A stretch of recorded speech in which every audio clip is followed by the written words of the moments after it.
اس دور میں بلکہ اس سے قبل بھی اسلام اور غیر اسلام، طاغوت اور اسلام، ان کے درمیان ہمیشہ جنگیں جاتی رہی ہیں، ہمیشہ جنگیں ہوتی رہی ہیں۔ ایک گروہ جو حزب اللہ کے نام سے پکارا گیا،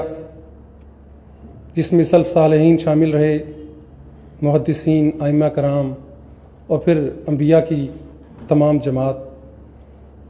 اور دوسری طرف حزب الشیطان کے نام سے شیطانی گروہ، کبھی وہ فرعون کی شکل میں، حامان کی شکل میں، اور آج کل کے امریکہ، نیٹو فورسز، IMF کی شکل میں، ورلڈ بینک کی شکل میں مسلمانوں پر مختلف انداز میں اور غیر محسوس طریقے سے حملے کرتے رہے ہیں۔ اور یہ قوتیں اپنے اپنے وقت میں مختلف انداز سے پروپیگنڈا کر کے اور آج کل میڈیا کے ذریعے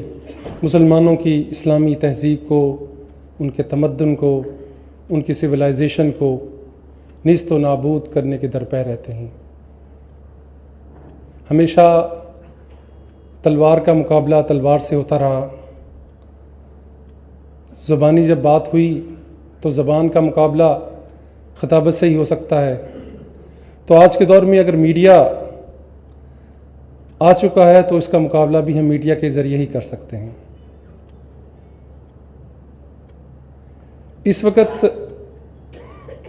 پیغام ٹی وی تقریباً 65 ملکوں کے اندر اپنی نشریات کو آن ایئر کر چکا ہے، اور اللہ کے فضل و کرم سے یورپین سیٹلائٹ آن ہو رہا ہے۔ اس کے بعد باقی جو ممالک رہ گئے ہیں اس کے ذریعے بھی ہم انشاءاللہ تعالی باقی کوریج کو بھی کمپلیٹ کریں گے۔ یہاں پر میں بتاتا چلوں کہ پیغام ٹی وی کے سرپرست اعلیٰ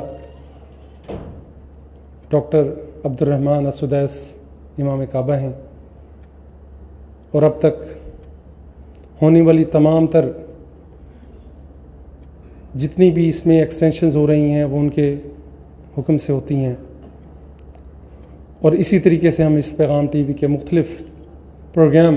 جو تقریباً 2800 کے قریب ہیں اب تک ہم پیش کر چکے ہیں۔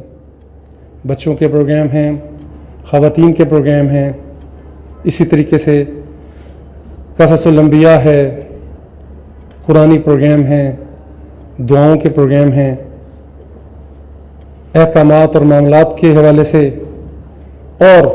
اسی ضمن میں دور حاضر پہ ہونے والی اسلام پہ جتنی بھی مسلمانوں کے خلاف جتنی بھی جلغاریں ہوتی ہیں